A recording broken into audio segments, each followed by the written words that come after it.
Welcome, everybody, to Lust is Boring. I don't know about you, but a couple years ago, people started telling me that, oh, you got to watch this Chosen, TV show. It's this Christian thing that came out of Life Christ. I'm like, oh, that's nice. Sure, I'll get around to it. And in the back of my mind thinking, look, I've seen Christian portrayals of Jesus in film before, and God bless you, but thanks, but no thanks. Too much cheese, too much the effort is there. I understand the sincere approach, but it just doesn't do it for me. But then another person, no, you got to watch this. You got to have your kids watch it. Our family's, I'm like, okay, all right, I'll give it a shot, and got it on TV and was blown away. I'm like, wow, this is different. This is gold. Kids, come over here. And before you knew it, we're piling all 8 kids onto the couch and watching The Chosen together. And they're loving it. I'm loving it. And so really became a fan of the series. And then just a few months ago, was given talks for a great Catholic ministry in the Midwest called Awaken Catholic. And the guy who runs it, Anthony Delatorre, was driving me around, and we just started talking about The Chosen. And he's like, yeah, have you ever seen the one episode of The Woman at the Well? And I said, oh, yeah. I said, that is actually my favorite scene in the entire series, is that one scene is my favorite. And he's like, yep, that actress, he said, she used to be my babysitter. I'm like, what? You kidding? No way. And we started talking, and I'm like, well, you don't think she'd be able to come on the podcast, do you? And he's like, well, I can reach out, see what happens. And so thanks to that little divine appointment of providence, today we have on the show Vanessa DeSilvio, which is the actress who portrays Fotina, the Samaritan woman at the well. And I'll be showing you the clip from The Chosen in a moment in case you haven't seen it, because I think once you see that scene, you're going to be hooked on the entire season, which is now preparing to go into season number 3. And before we dive in, first I want to thank our sponsor, Hallow, the Catholic prayer app.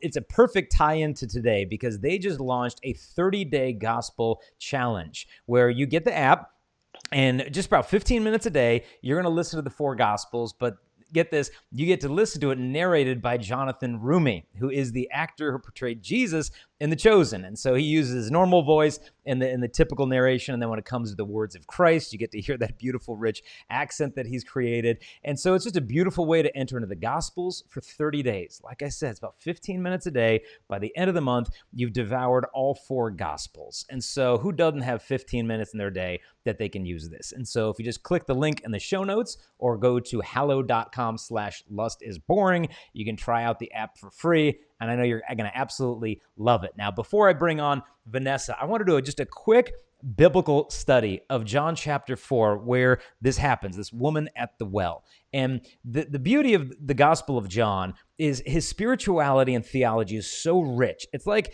getting one of those, my wife always wants a specific type of cake from Stone Cold Creamery for her birthdays, and it's like layer upon layer upon layer. This flavor, and then some chocolate, then some of this, and the textures and the flavors. That's kind of like the Gospel of John. There are so many theological layers to what he's saying that you can read through it like, wow, it was really powerful, but like you have just skimmed the surface. And I just want to dive in, take a bite out of some of these rich layers before we show you the video clip. And the first, I remember years ago, I read a book where it was the transcripts of a retreat that St. John Paul II gave to college students in Poland when he was a bishop. And he spoke to the guys, the girls, and then kind of split them apart and gave a talk just for the female students. And during that talk, he reflects on this passage of the woman at the well. And listen to what he says. He says, there must have been something in this conversation which did not humiliate or mortify her, crushing her, but relieved her. In every gospel episode involving meetings with women, they find their independence at Christ's side. There are no slaves at Christ's side. The public sinner becomes a promised bride, a sister. And so we see this in The Chosen. Because when you read the biblical narrative, it's like, yeah, you've had 5 husbands, now you're cohabiting again. It's almost like if someone like just aired out my dirty laundry like that, I would not be running into town telling, hey, you got to meet this guy. I'd be like, dude, stay away from that dude at the well. Like you don't want to have a conversation with him.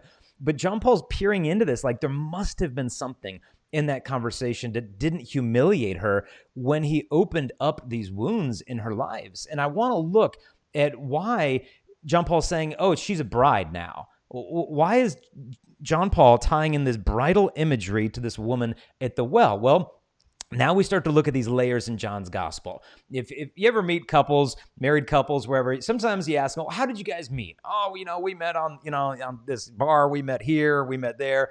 If you were to ask people like Isaac, Jacob, Moses, hey, where did you guys meet? Where'd you meet your wife? They'd all have the same answer. We met at a well. Like the well in the Old Testament was kind of like a modern Christian dating app. Like that's just where you go, if you want to find a spouse. And so back then, Genesis 24, we have Abraham's servant goes to the well and he finds a bride for Isaac. Move on to Genesis 29. Where does Jacob meet Rachel? At a well. Go to Exodus 2. Where does Moses meet Zipporah? At a well. And all three of these instances follow the same narrative lines. First, a man, the bridegroom or a representative of him, travels from a distant land, and then he gets to a well and he meets a woman there. And on all the instances, one of them draws some water from the well, and then after their exchange, the maiden rushes home to announce and to bring the news to her family and the people of this man that she's encountered at the well. And then finally what happens is a betrothal. And this is the case in all of these. And so John is leading us into this imagery. Jesus is in meeting her there. Second layer that you're looking at historically is the Jews and the Samaritans. I mean, we all know it kind of didn't get along, but you don't know a lot of the backstory of that. 8th century BC, the Assyrians basically pummeled and devastated northern Palestine. And then the king of Assyria sent into the area of Samaria people from different lands. Now, you're going to go live there, you're going to go live there. And so he sent people from Babylon, Kuta, Ava, Hamath, and Savarvaim, and sent them all, you're going to go live in Samaria.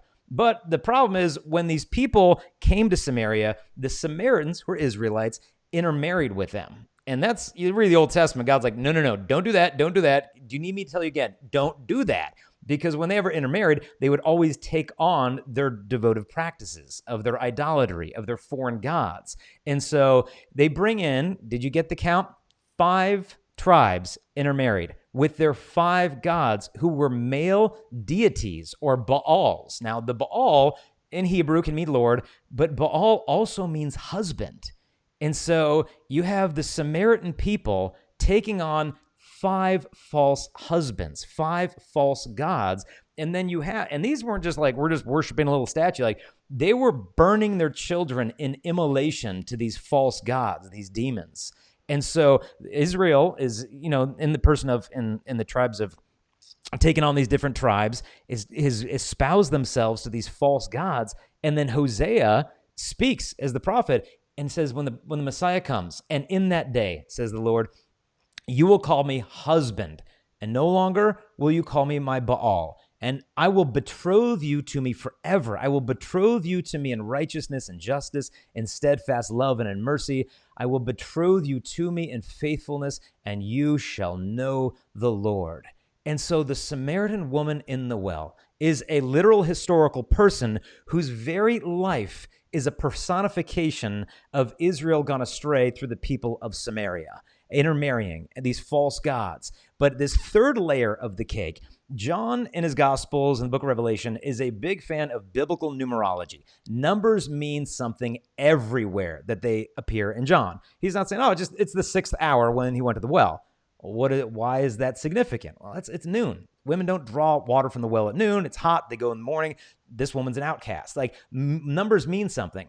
But look at this. The woman has had 5 husbands, and he says, the man you're with now is not your husband. What's 5 plus 1? 6. So she's had 6 partners. Now, the number 6 signifies imperfection or incompletion. That's why John says the mark of the beast is 666, because 3 is fullness, 6 is imperfection. So the mark of the beast is the fullness of imperfection, whereas the number 7 is the number perfection. And so here's a woman who's had 6 partners, and then along comes the perfect for the betrothal. And so what I'm about to reveal to you, to show to you in this little clip, is not merely evangelization. This is the beauty of the gospel of the betrothal of the God who wants to become one with his bride, the church. So enjoy this.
you give me a drink?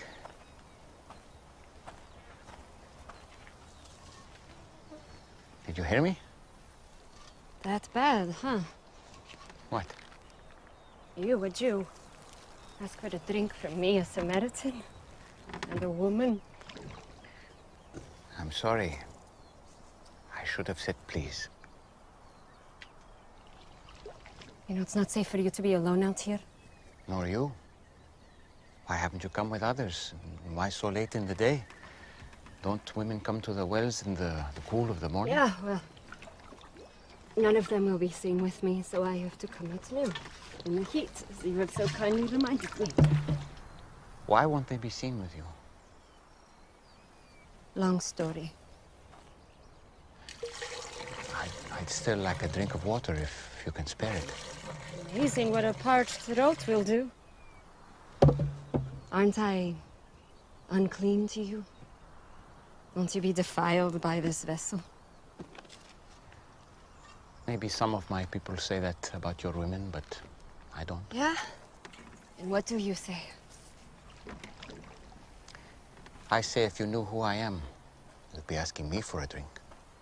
Really? And I would give you living water. Would. Except that you have nothing to draw water with, and this is a deep well. Besides, what do you need from me if you have your own supply of living water?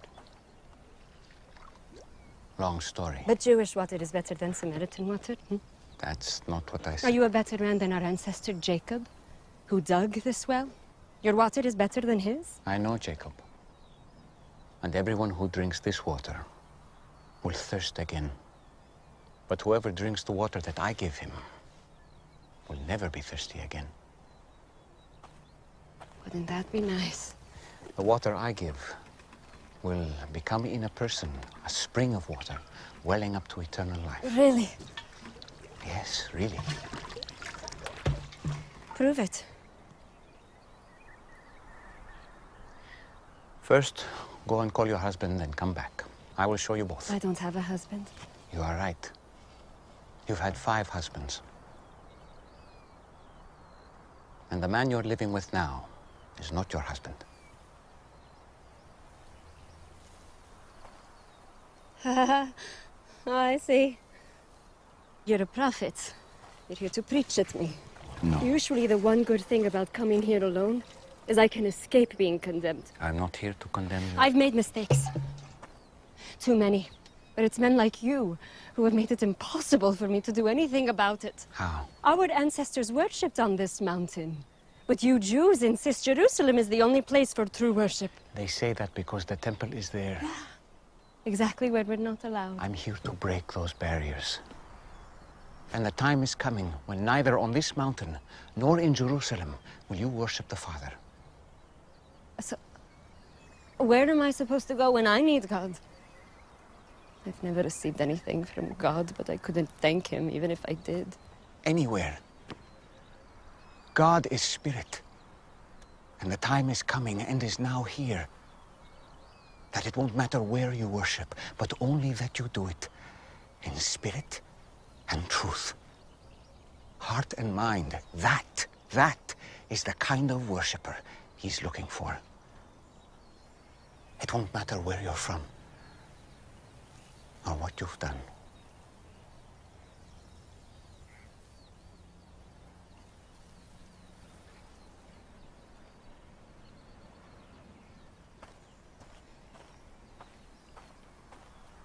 Do you believe what I'm telling you?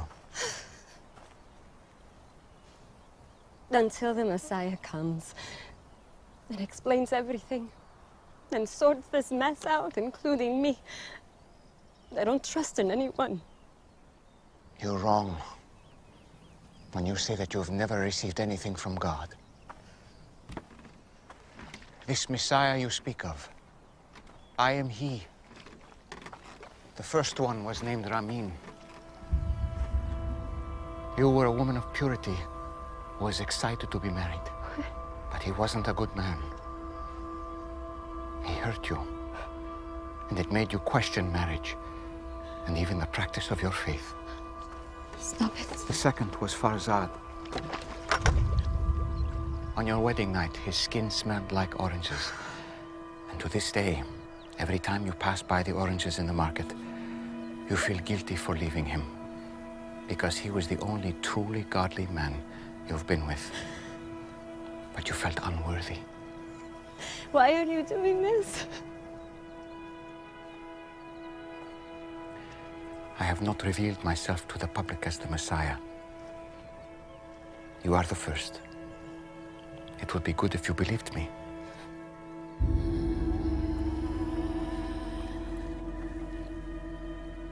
You picked the wrong person. I came to Samaria just to meet you. Do you think it's an accident that I'm here in the middle of the day? I am rejected by others. I know. But not by the Messiah.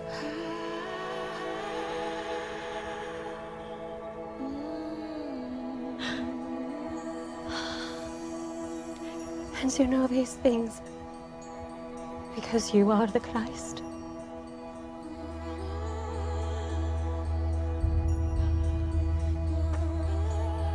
I'm going to tell everyone. I was counting on it. Spirit and truth. Spirit and truth. It won't be all about mountains or temples. Soon, just the heart. You promise. I promise. This man told me everything I've done. Oh, he must be the Christ!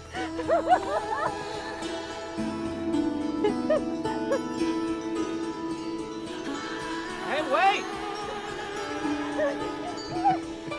You what there? You forgot your, Fancy you, man! You told me everything I ever did! And so, Vanessa, welcome to the show. And first, thank you for that gift that you have given to the church, for that gift of your acting and how you portrayed that. First, welcome and thank you so much. Thank you. Oh my, it is a pleasure to be here. Thank you so much. Oh, well, we're what part of the world are you joining us from right now? From Dallas, Texas. Okay, gotcha. Yep. And then you're recently a new mom again, I hear. You've had a little one recently? Yes, about a month ago, I had my third boy. So 3 boys in this household. I am outnumbered. Oh, yeah. Never a dull moment. The other night, we had a power outage at the house. And 9 o'clock at night, and we had 3 kids on the toilet at the same time in separate parts of the house. Pandemonium. They're screaming, they're walking down the hallway with their pants halfway down and bathroom bras and screaming, and the dogs are barking. And then one of my boys runs outside and gets on the roof with an airsoft rifle. I'm like, what are you doing? I'm like, This is Scottsdale. This is not Benghazi. So yes, 3 boys, you will have not a dull moment. Yep. Thank you. Thank you. I have a lot to look forward to. I know. Oh, no, it is an absolute joy. Now, just so our listeners, I know many of our listeners have had the pleasure of watching The Chosen and enjoying that. Tell us a little bit about your background in acting and, how everything led up to this moment in The Chosen. Yeah.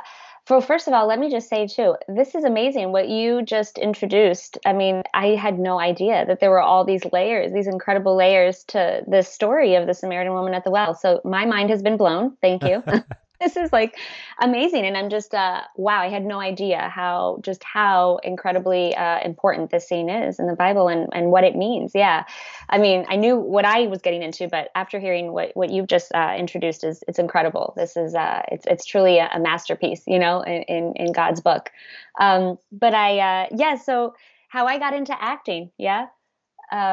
I started as a very young girl, raised in a Venezuelan household. My parents are both from Venezuela, and they said they would see me play all the time, and talking to myself and crying, and they would be concerned. And what is this girl doing? And I would say, no, I'm just playing.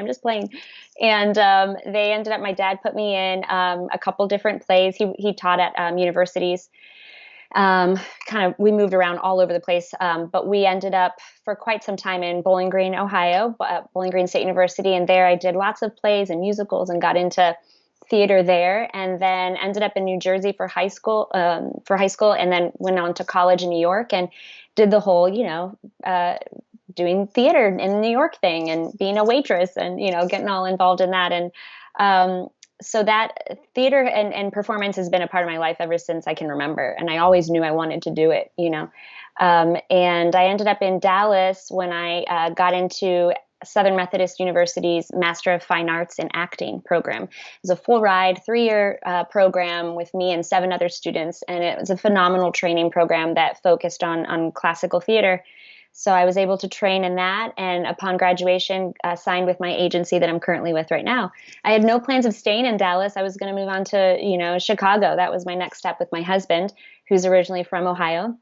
We thought we'd be closer to, family and go up to Chicago, but we found that we love Dallas and love the community here. It's a great place to raise a family. And I found that there's a phenomenal performance community here in theater and in voiceover and commercial work. And there is TV and episodic work occasionally here and in Austin. So I decided to, make my living here. And I'm very happy. Yeah. And now that I'm able to be a mom and build a family, and still be able to do what I love every day in terms of performance, either with my voiceover work at home in my home studio or doing auditions. And now it's self tapes constantly, but self tapes and still, doing the thing, doing what I love to do. And some backstory on how did you get casted for this? Because I don't know, as people outside of the cinematic world, we don't know how that stuff works. No one's calling me saying hey, we need a leper. We need you're 5'6". We need Zacchaeus, an episode of season 4. How does it go about that? This falls into your lap, or how does that all work? How did it come about for you? My agent, for sure, they reached out to me and said, "Here's this scene that from a TV series called The Chosen, and you would be great for it. If you want to take a look at it." I read the scene. It was the full 10-minute scene, the scene at the well, and so I was intrigued because the writing was phenomenal. I loved it. The writing was really great. And I'm similar to you. It's funny how you mentioned, how it took you a while to watch The Chosen, because out here, there is a lot of faith-based work. It can be kind of cheesy. It can be kind of, it's just not really well written, or it's unfortunate, but that's kind of the reputation. So originally I thought, I don't know, let me see. Let me take a look at this. Read the script, was enthralled. Then I watched the first episode. She sent me a clip of the first episode of The Chosen. And I thought within the first minute, okay, sign me up. This is phenomenal. There's just the cinematography, you could just tell that it elevated. It was a whole other level of professionalism. And just so much was put into that first episode. And I thought, I want to be a part of this. So I did a self-tape from home. This is the space right behind me where I taped my audition. And my husband was the voice of Jesus, right? He was standing right here, and he was my reader. So he has the script, and I memorized the lines and prepared and did my audition. We did 2 takes. We picked the one that I liked. I think it was the first one, and submitted it. And I told him, well, they're going to cast me because they're just in love with your voice of Jesus. And sure enough, a week later, I get a call back to go see Dallas Jenkins. He says, we're dropping Jonathan Rumi. We want your husband to step in. No, but I told him, I'm like, for now on, we need to joke more often after every audition. I just need to stick in a little joke in there, because apparently that was the good luck. But I went and got to see Dallas Jenkins in Dallas at a studio, and he wanted to see the scene again, gave me some notes, and had me prepare the other scene from episode 8, where she goes to see her husband and tries to get him to sign the divorce papers. So I prepared that scene as well. So it was just a lovely experience in terms of the prep and the actual audition, because Dallas, working with him in that audition, that callback, was he was giving me all these notes and was playing. He wanted to see me play. He wanted to give me a chance to try it again and to have fun. And that to me was really exciting, because that's what we as theater actors do. We love to be given an opportunity to take a note and try it. Whereas oftentimes with TV and film, you get one chance and they're like, thank you, bye-bye. And that's it. You don't know if you made an impression or not, Yeah. So I love that I had an opportunity to play in the audition room with him. And sure enough, by the end of that experience, he told me before I went home, he said, something along the lines of, I look forward to working with you, or I can't wait to work with you, or something like that. So it made me think, oh my gosh, I think I got this job. I think I got it. Yeah. And again, it's something that doesn't often happen. You're typically just given okay, thank you, bye-bye, and you move on. So it was nice, because I felt like I really had a chance after I got to interact with him. And something else I should mention, I know I can keep going and you can stop me, but that one thing that is really interesting about this project is that I had to tell him that day, I had to tell Dallas that I actually had a conflict with the shooting schedule. I was going to be out of town for a whole week with my family. And he asked me if that was, if I could work around that, if I could reschedule. And I said, no, I'm sorry. Like, this is my family time and I have to do that, and that is one thing I've promised myself as an actor. As much as I love theater, my family comes first. And he turns out on the drive home, I thought to myself, well, I think I lost out on that opportunity, because I saw his face drop when I told him that I was going to have this big conflict. And a week later, I get a phone call from my agent saying that they switched around the whole shooting schedule so they could fit me in. Wow. And to me, that was like, okay, yeah, that says a lot about this type of project and who he is that he was willing to work with me and not just have me be a number, this actor who's just, okay, we have plan B and C and we can just go with that.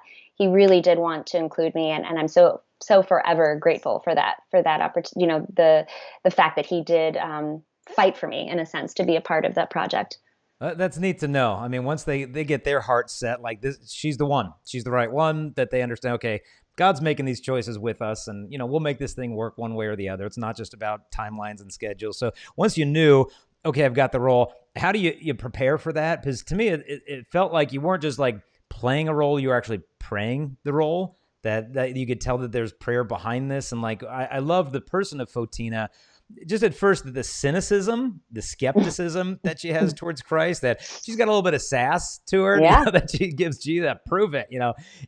And so I like that, but that he encounters her in her brokenness, and that she really doesn't buy off on everything. I mean, they go through theology, where should we worship, and this and that, and the Messiah. She's just not sold until she's seen. And that she understands not only that he knows her history and her backstory, but in a sense, he was with her at those moments, like that he was in her heart as she was going through the marketplace and smelling the oranges, like that's how near he was to her suffering. And then saying, like, I came to Samaria just to meet you. And then just seeing this personification of the joy of the gospel in her all come alive, to bring all of that across in 8 minutes. How do you spiritually prepare for this? How do you prepare for that role? Oh man. I mean, all I could do, and anytime I take on a role, the first thing I look at is, how do I bring myself to this character? How do I directly relate to this character? And yeah, I mean, there's no way I don't have her past, her history of, 5 husbands, being an adulteress. I couldn't connect to that. But what I could connect to is feeling, this idea of feeling bound by my past mistakes, or feeling bound by my guilt or shame. There are things I have done, I'm not proud of, and I could relate to that, to feeling shameful and regretful, and that there's this man here who wants to talk about it, and so obviously feeling guarded and feeling like I can't share this with you, and why? Who are you to want to talk to me about this? So those were things that I was able to bring to the character. And in doing so, I also wanted to explore the transformation. This scene is so beautifully written, where you see her her journey to that transformation at the end. And it's just it's a joy to play as an actor whenever you're given an opportunity to have a transformation in a scene. Oftentimes it's in a play, or it's in a full full script of an episode. But in one scene, to have this journey and this transformation, it's delicious. It's so fun as an actor to play with. So I wanted to explore that joy at the end. And that she faces that truth that really is something we can all experience in Jesus, and is the fact that in Jesus we are free. That's something that's just so powerful, that although we feel bound, Jesus frees us from that. And I think that was just so beautiful. And I wanted to really play with that. And Dallas Jenkins, the director, gave me the opportunity to really hone in on that. We focused quite a bit on that. I remember in his notes for me, I want to see that joy. That's really what's going to make this scene come alive, and that transformation for her. And of course, they did their part in terms of editing and in terms of, working their magic. I did my part, but I think the editors really, they work their magic and make me look good. So, but that was really how I prepped for for her. And I also, something that I wanted to mention in preparing for this interview with you, something I noticed that is fascinating, I think, is, actors, we cannot judge the characters that we play. We just can't. We have to see through their eyes, and have compassion for these characters that might be very flawed and very different from who we are. So that's something that I always look at is, okay, am I judging, or am I really seeing this character through the, for the humans that they are, the humanity that's behind them. And isn't it interesting that that's what Jesus did? Like, he was the first of his time, for a religious leader, the first religious leader to see the sinner as a human, and to see the humanity and bring love and compassion and empathy to that human. That's what made him so exceptional, so different. And I think that's what actors do. We have to bring love and compassion to the roles that we play. And I think that's something that we can all work on. We can all continue to work on, is how to see others who are different from us, differently. Maybe not judge them right away, but how can we bring empathy and love firsthand? So I thought that was something that's really interesting in terms of the parallels between acting and what happens in the scene. Yeah, and it comes through so clearly. When Jesus sees her, it's almost like he's just peeling open this bandage, or taking this cast off, just exposing this wound. And and Fotina's reaction is like, "Why are you doing this? Like, just stop! Like, this is too revealing. This is too painful." But that was the only portal of entry, was through the woman's heart. He's trying through the mind, hey, Samaria, this, that. But then she needs to be seen. I remember St. John Paul II saying, in order to see Jesus, we first need to let him look at us. And so, that she only saw him once he really looked at her and pierced, through her heart. And, the synchrony between you and Jonathan throughout the scene is beautiful. Do you guys are on the set? Do you guys all pray before you guys film? And what's it like working with Jonathan? What's he like in person, and spiritually, what's going on behind the scenes there? So a couple questions. What's Jonathan like? And then the prayer life there on the set. What is that like? Jonathan is a gem. I mean, he really is. He took the time to find me in the parking lot after my first day of shooting, where I shot that scene with my husband when I bring the divorce papers. He found me in the parking lot and was like, you're Vanessa, right? You're playing Fatina. Yes. Gave me a big hug, and just took the time to introduce himself and to say, I'm so excited to get to work with you. It got me, it just ignited a fire under me, and I just got so excited to have this opportunity to work with him, because I always envisioned him as being, any guy who's playing the title role, the lead role. I always see them as probably a diva. Like, it's very possible that you're going to show up on set and not even get a chance to talk to them. They have their stand-in, rehearse, and then they come in when it's go time, and they may just say hi, shake your hand, and then you do the scene and they go back to their trailer. That's what I was expecting. But not in Jonathan. He's still, I was in Utah for season 2, takes the time to, in the mess hall, when people are eating, he'll go and take the time to shake everyone's hand, the actors that are new to the set that day, and introduce himself and say how excited he is to work with you. And he's just a wonderful example of what every actor really should be like on set. And also, but an actor of his caliber, and he doesn't have to do that. He doesn't have to take the time to do that, and he does. Makes everyone feel welcome. And we had an opportunity together on that, the day that we shot that scene. We had rehearsed the scene with Dallas and kind of went through all the blocking, in a sense, like, where do I go? What happens here? We went through all the beats, and then we went ahead and did a take of the scene. And it was just so powerful, and I felt so connected. On the drive up that day, I was listening to my, all of my Christian music. I had a playlist going of the songs that just got me ready to play this scene, and I was so excited. I felt like I was just vibrating with energy that day. So excited to do it. And then we did that scene, and then it was like, okay, well, now we have to break for lunch. So I remember looking at Jonathan like, really? Okay, yeah, we got to go have lunch. So we went and had lunch, and this was an example of just, the exceptional person he is. He sat down to have lunch with me. I didn't expect that. I thought he would go to his trailer. He sat down and we got to chat about the scene, and we got to chat about our training as actors, and we got to just know more about each other. And I think we did. We took the time to talk about, he shared with me that he is, a Christian and an actor, and because it's not definitely not required on set for that show that you have to be a Christian. You can just be an actor who's willing to tell this lovely story. But it was great that he was able to share with me that he is Christian, and I was as well. And we were both talking about how rare we have, how wonderful it is to have opportunities to share your love for God with your love for performance, and to have an opportunity, especially with this quality of work, this type of work. So that all kind of just helped us. And when we went back to shoot the scene, I felt like he was more than just an actor who was, we had a history already. I got to know him more.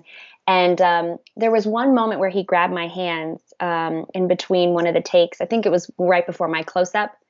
And I think he could tell that I was going, okay, here we go. Like, bring it back. Like, we got to do this. Now, this is where you got to bring your A game. And he held my hands and looked in my eyes and didn't say anything. And we just did that for maybe, like, I would say, I mean, it felt like an eternity, but it was probably like 20 seconds of just looking at each other, and it just grounded me.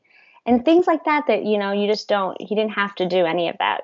But I think you get a sense from him of just how his heart is invested in this series, in this show. And it just required me to bring my A game as well. Yeah, no, I mean, it shows, it shows that, he doesn't see this as just a career paycheck. He sees this as a method of evangelization, and, I think you as well. And that's the magic behind the whole thing, not only from the actors, but the producers. I mean, the theological experts behind the scenes, writing the script writing. I mean, because the script, throughout the whole is so rich.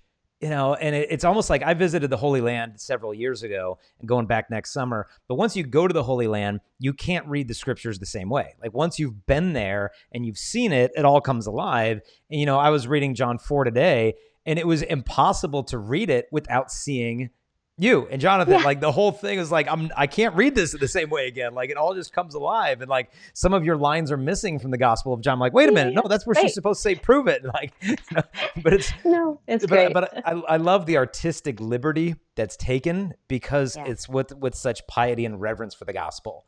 Obviously, if someone's taking too much liberty with the Gospels and they don't have a prayer life, it can really go off the rails.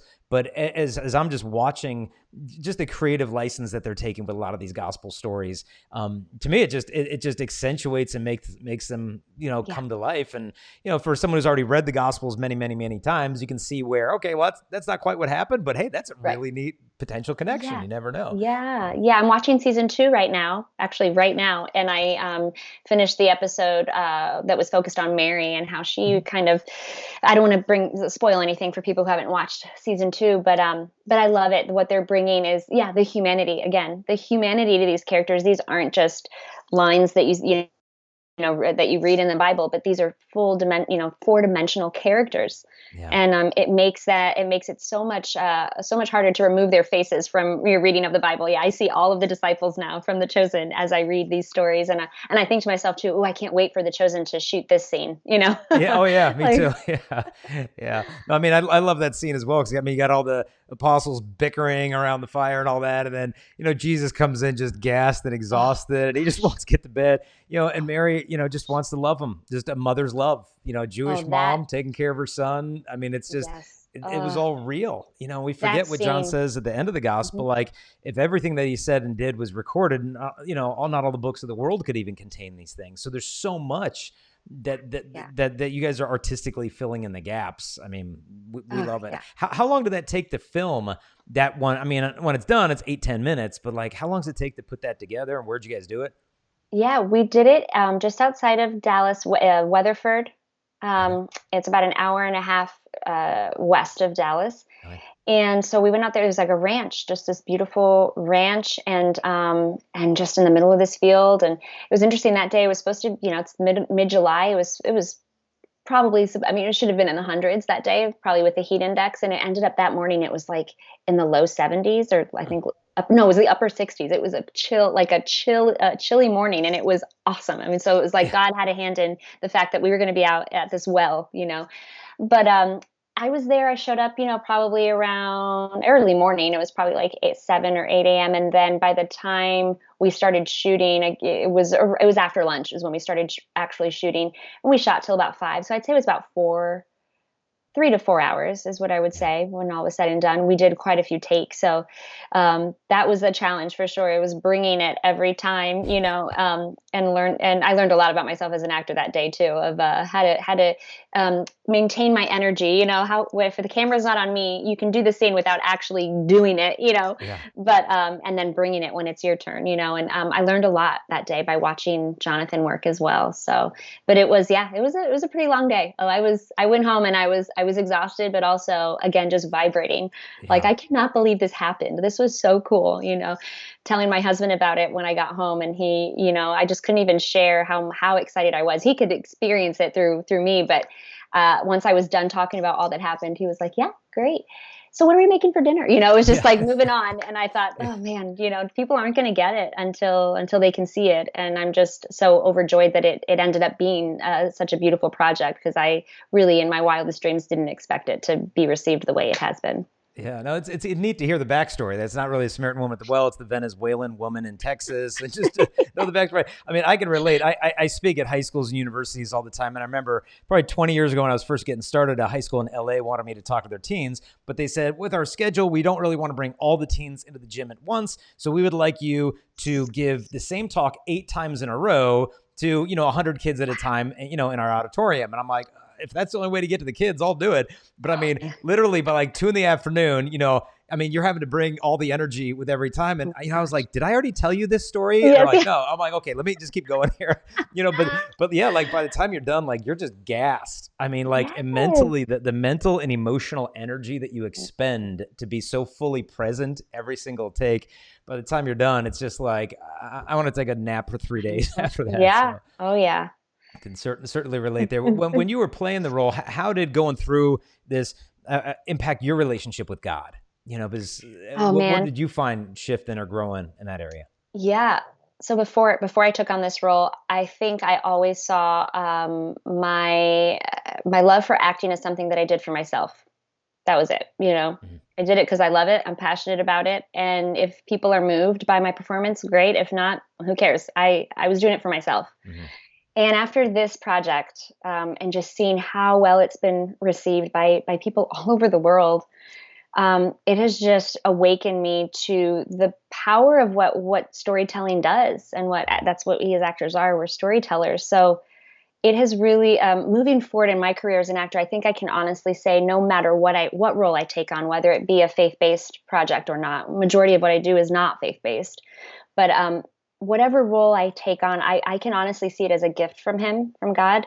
And I can see it as an opportunity for me to positively impact people who watch. I mean, and I think that's just something that has helped me to connect my love for God with my love for performance, No, it's beautiful. Yeah. Everything you do, not for you, but for God, and He's able to bring good out of it one way or the other. Now, moving forward, is there 8 total seasons that they have planned for the season, and they're working on? Are they doing number 3 now? Is that what's in the works right now? Yeah. So right now they're funding number 3. So I think they are taking a break in terms of shooting. They're just funding it, and once it's fully funded, then they will be shooting it. And I heard that Dallas is moving to Texas, and so that he can actually do this. I mean, he's moving his wife, his family down to Texas so that they can just, I don't know where exactly, but so they're hoping for it to be, and if it's going to be an 8-season thing, it's going to be quite a few years. So wow. He's devoting his life to it. I think that's just amazing. And yeah, I came in for season 2. I went up to Utah to shoot my episode of season 2, and that's it for me. But I'm hopeful that they might bring me back for I think what would be really powerful, and it's like a little plug, but what would be really powerful is for when Jesus is, about to be crucified, the walk with, the cross on his back. I could envision him interacting and seeing all of these characters from all the seasons, that maybe they're there to witness it. I think that would be really powerful. Yeah, well, pass on to Dallas. That's what we're hoping for. I mean, it's nice to have you woven in just here, there, because in that later episode, just your joy of bringing everybody. Hey, you got to meet this guy. Come on, everybody together. Just this freedom, this joy, as opposed to this woman who, when she first appeared, was just so burdened and just so heavy. Yeah. With any insider info on season 3 or any stuff that we can expect, or are you not fully in the loop on those? Yeah, I have no clue. Nope, Yeah. I have absolutely no clue. All I know is that this series continues to impress me. I mean, I'm watching, like I said, season 2. I'm almost done with season 2 right now, and I am just as I thought. Okay, there's no way they can, it can be any better than the way they ended season 1 with my scene. Like, there's no way. Every episode has been mind blowing. I have moments where I'm just, I have goosebumps. Moments where I'm weeping and I'm so caught off guard. And they're little moments, just that's something that is just so small, and I'm weeping. And I mean, it's so powerfully done, and it's helping me to connect to God in such a beautiful way. It's something I feel like the Samaritan woman when I tell people about the show, because you have to see this, and not just because I'm in it. Like, it's so good, you have to see this. And oftentimes people are like, "Yeah, I'll get around to it." I can sense that, but I really am impressed with how it's picked up steam and how it really is affecting people all over the world. And I also should mention what you said about the bride, about what you said so beautifully at the start, how she became, in a sense, his bride. That's fascinating, because I honestly did feel a little bit of that, of this sense of like, in season 2, every time she encounters Jesus, there's like this joy, but also this sort of breathiness, this breathy quality that I felt is almost akin to when you're, put face to face with your crush, Mm-hmm. and that there was a part of me that I thought, am I going a little too far with this? Like, it seems like she's crushing on Jesus. And I thought, but that's not wrong. I don't think that's wrong at all. Yeah. Like, it's not that there was like a lust there, but there is a sense of like, this man who saw me for who I am, and he's beautiful, and he makes me feel beautiful in my ugliness, Yeah. Yeah. and I think that there's something so beautiful there that I felt connected to it, in a sense of being perhaps a bride, and then wanting to share this with everyone. Yeah, and to me, Yeah. that's the purest interpretation of the passage. And for people to misinterpret it, like Da Vinci Code stuff of like Jesus had a wife, and it's like, dude, you're missing the point here. Like, no, yeah, he had a wife, he had a bride. The bride is the church. And that's why Saint John the Baptist is the bridegroom. And I encourage everyone to listen. It's like, dive into the biblical marital metaphors throughout the New Testament.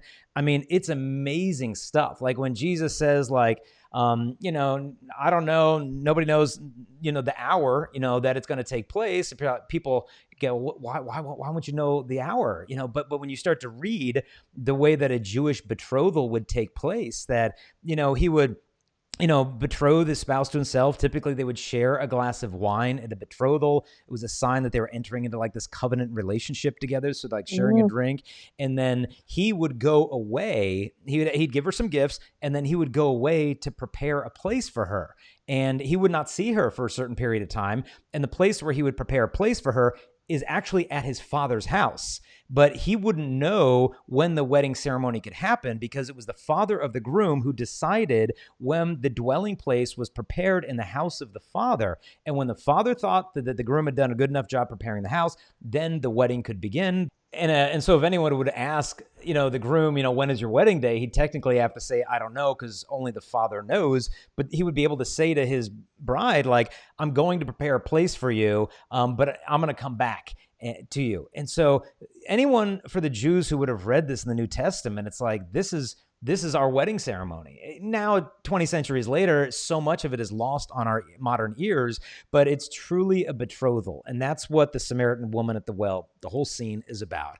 Christ, the bridegroom, espousing his bride, the church, to ourselves, that we could live together and enjoy this life-giving water that he's offering to his bride. And so, Vanessa, I can't thank you enough for coming on the show. How can people get in touch with you, to follow your career, to connect with The Chosen if they want to watch that? How can people connect with you and enjoy that?